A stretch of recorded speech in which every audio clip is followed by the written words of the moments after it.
Hello my loves, welcome back to another video. Today we're going to talk about my monthly favorites and disappointments, and I know I'm a little early this month. You guys know that I usually like to wait like a week after the month is over to give like full and final thoughts, and I have a little bit of time to just test everything out for you. But this month we are going to Austin, so I'll make sure I try and vlog that for you guys.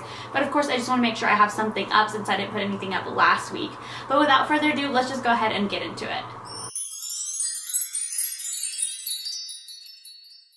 Okay, so as always, we are going to start with our favorites, and we're going to start with the non-beauty products. So if you guys have been doing the read with me, this month we read the book The Remedy, which is part of the series that we've been catching up on. And guys, this book was a little different from the last book, so it doesn't necessarily follow the series. It doesn't have the same characters, but it all connects in the end.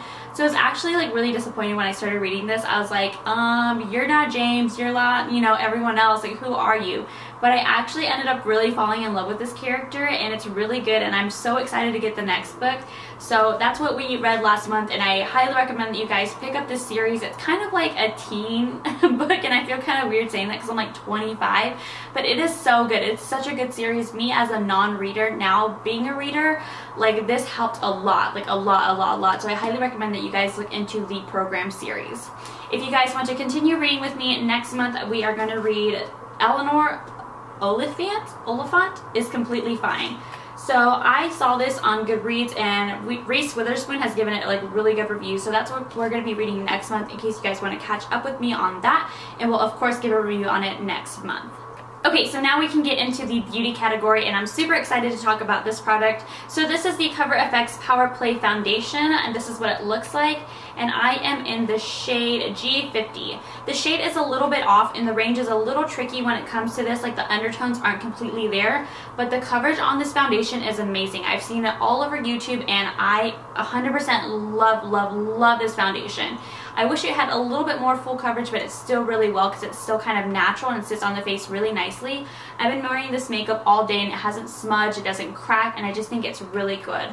The only thing that I absolutely hate about this foundation, and I don't know who thought this would be a good idea, is the applicator and how it comes out. So you have to like sit there and like squeeze, and it's kind of really annoying. But other than that, I think the overall quality of this foundation is there, and if you haven't picked this up, I would highly recommend this foundation. Another favorite of mine this month has been this Dose of Colors liquid lipstick, and this is in the shade Old Flame. I posted a picture on my Instagram, which I'll insert here, and you guys gave me so much love on that, and so many people were asking what color I was wearing, like in my messages, and this is the shade that I'm wearing now. So I will just swatch it in the back of my hand because this lipstick is kind of like yucky already, and I've kind of worn it all day. But it stays on all day. I only have to reapply after I eat, of course, but it's such a good shade. I've always tried really hard to find a good orange shade that fits me well, and even on the days where I'm like super tan and super light, this is so versatile, and I really think that you guys should pick this up. I've never tried Dose of Colors liquid lipsticks, and I'm super surprised at the formula. They're like soft and plushy, and it's not drying at all. I am completely in love, and I actually just bought 2 more liquid lipsticks from this brand just so I can try them out next month because the formula is amazing. If you guys haven't checked out Dose of Colors liquid lipsticks, I would highly recommend that you go check them out. Ulta is now selling them, and they retail for $18. Sticking to the lipstick category, I did get 2 new Kylie lipsticks this month. So I got the Velvet lipsticks, and I got the shade Bear and the shade Charm, and I'll go ahead and swatch those. So I got this in her BOGO sale, and I really like the shade colors on these. That's kind of what I like about these. The formula on these aren't the best. I thought they were going to be like the formula like I'm wearing now, which is the Dose of Colors formula, like really soft, really plushy, but honestly they're just not. They're pretty drying, which I usually don't have an issue with because my lips are usually moisturized. Right now they kind of look really bad, but more so what I'm really excited about is the shade range on these. So the lighter shade is in the shade Bear, and then the darker one is in the shade Charm. So that's what they look like. They're really beautiful, nice neutral shades. I posted pictures of wearing this on my Instagram as well, and I've gotten a lot of compliments on them, and I just love the way that Kylie's lipsticks smell. Like they just smell like cupcakes and like sugar, and it's just so good. And I love that she kept that same scent with her Velvet liquid lipstick, so I'm really excited about that. Again, the formula isn't the best, but the overall shade colors are beautiful. I think these shades are way better than the other nude colors that she has. So like that collection with Kim Kardashian, I feel like weren't completely nudes, and I feel like these are true nudes, and I highly recommend picking these shades up if you're looking for a nude liquid lipstick. Okay, so next I have a primer that we're going to talk about, and this is the Milani Instant Touch Up Blur Stick. So I picked up this primer in hopes that it would be very similar to the Milk Makeup Primer, and I actually like this way better than the Milk one. So this is a blurring stick. I, of course, have used it all up, so there's like nothing left in here. The only thing is that you get a little bit of product, but it works really well. So you just smear it all over your face, and that's how you use it as a primer. And this has made my pores disappear. My makeup stays on all freaking day, and I just am absolutely in love with it. I don't know how Milani like makes such amazing products that are cruelty free and super low in price. I don't know what kind of witchcraft they're doing. I'm not going to question it because I freaking love it. So I highly recommend that you guys pick this up if you're looking for a good affordable primer. So my last favorite for this month is going to be the Kat Von D 10th Anniversary Gold Edition palette. So this is what it looks like. I did post a video and a review on this. If you guys want to check that out, I'll link it up here. So as you may have seen in my last video, some of these colors don't swatch the best, but the colors I've been loving recently are all the warm shades. So this yellow shade has been my ride or die lately. This shade, this shade, this shade, and this shade, they're all super gorgeous and they apply great. So I've been really loving this, and I've been loving to try and incorporate color here and there. Like I mentioned in my last video, if you don't have a color palette and you're looking for something to play with, I would highly recommend picking this up because it still has a little bit of warm shades that you can use in case you don't like any of the bright and colorful shades. Okay, so the next product we're going to talk about would kind of fall in my category, and this is the only one that I have, so I didn't really make it like a favorites as and fails kind of thing, but this is the ColourPop Luster Dust Highlighter. So this is what the packaging looks like. I think it's super adorable. So I didn't personally like this as a highlighter. I feel like it sits on top of the skin. It does not blend nicely, but I've been using it with my lotion to mix it, so kind of like a shimmer lotion, and it is just gorgeous. Let me show you what it looks like without any lotion. So that's what it looks like, and as you guys can tell, it looks kind of chalky. It's not blending really nicely. Like you can tell it's just sitting on top of my hand. There's no nice blend or transition to it, and it's kind of messy, but I've been mixing it with my lotion to make my body really shimmer. I'm kind of wearing it now, but you can't tell because I'm wearing a long sleeve just because I'm coming back from work. But it works amazing when you mix it with a lotion. There's that trend that was going around that you can mix the highlighters with like baby oil and stuff, and I'm a really oily person, so I tried mixing it with my lotion, and it works like a dream. So if you guys are trying to find a good highlighter to mix stuff into your baby oil or your lotion, I feel like the ColourPop loose highlighters work really well. That way you don't have to like crush up a really good highlighter and damage all of that. This one's already crushed up for you. Okay, so pause, I forgot. Another one of my favorites are these lashes, and these are the e.l.f. lashes.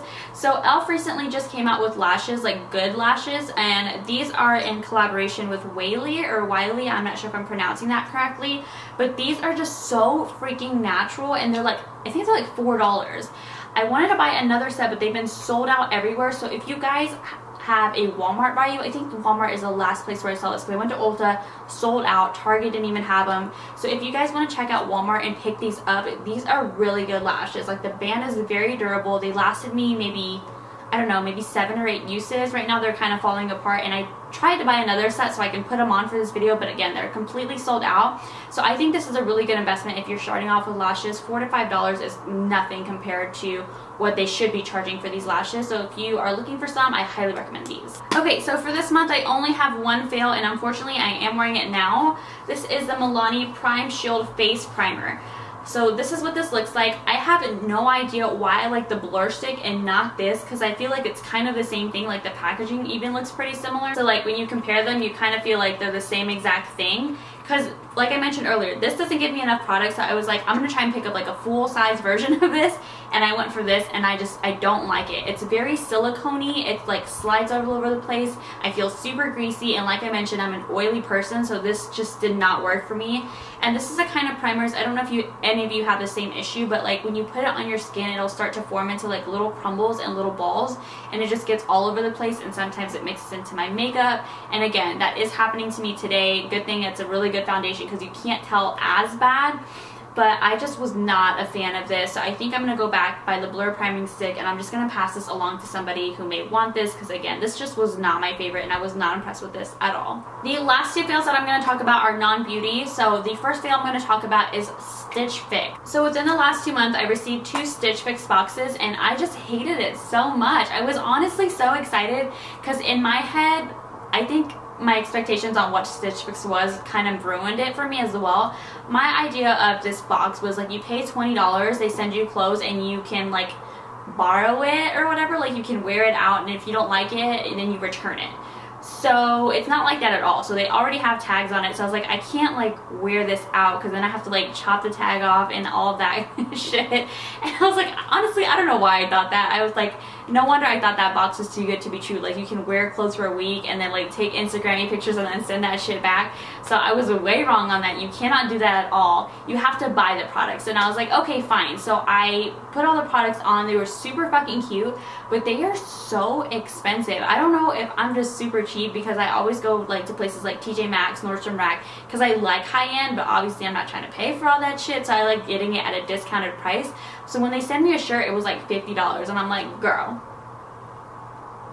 ain't nobody gonna pay no $50 damn for a t-shirt. So I was like so upset. They sent me like pants that were like $100, like jewelry that was like $50, and I was like, no. And I got like the cheapest category and like everything. So I'll give you like different categories on how much you want to spend, and I put on all of my like the cheapest shit on like every single one, and it was still really expensive, and I didn't like everything. I felt like I could get, again, everything at TJ Maxx, Nordstrom Rack, wherever, at a way lesser price, and I was not impressed with Stitch Fix at all. The next box that I tried that I did not like was Hungry Root. So if you guys don't know, I am a vegan, and Hungry Root is supposed to be this vegan box that's supposed to give you like soul food that's like low in calories. So I was like, fuck yeah. I was super hyped about this and so excited because it's like the cheapest box out of like all the other different boxes. So I tried Green Chef. I wasn't a fan of that, and next I'm going to try Purple Carrot because Hungry Root let me down.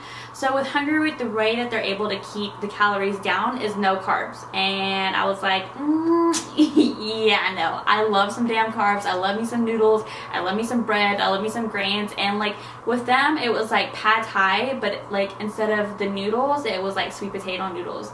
And sweet potato's good and all that shit, but I was like, no, you're mostly eating like a raw diet, and I like raw food sometimes, but at the same time, it was too much and I didn't like it. Some of the desserts were pretty good, but as far as a box and would I get it again, obviously not. I am going to go ahead and cancel that. So if you were thinking about getting Hungry Root, it's just some opinions. Again, I would recommend that you guys go on their site and look at all of the recipes that they have, which are really cool. You can make them in 10 minutes, but honestly, I would rather get something else. I'll get Purple Carrot next month, so I will keep you guys updated and let you know how I like that. But anyways, guys, that is the end of this video. I am so sorry about not uploading last week. Again, I'm planning 2 different trips, so my mind is like all over the place. Like my hair's in a damn ponytail. I'm a mess, but I really want to get back to YouTube. Of course, I always want to be back on here, so I want to make sure that I upload for you guys, and I always want to try and find time to upload for you guys. So again, I will see you guys next week, hopefully within a vlog, and I'll catch you later. Bye. But I'm weak, and what's wrong with that? Boy, oh boy, I love it when I fall.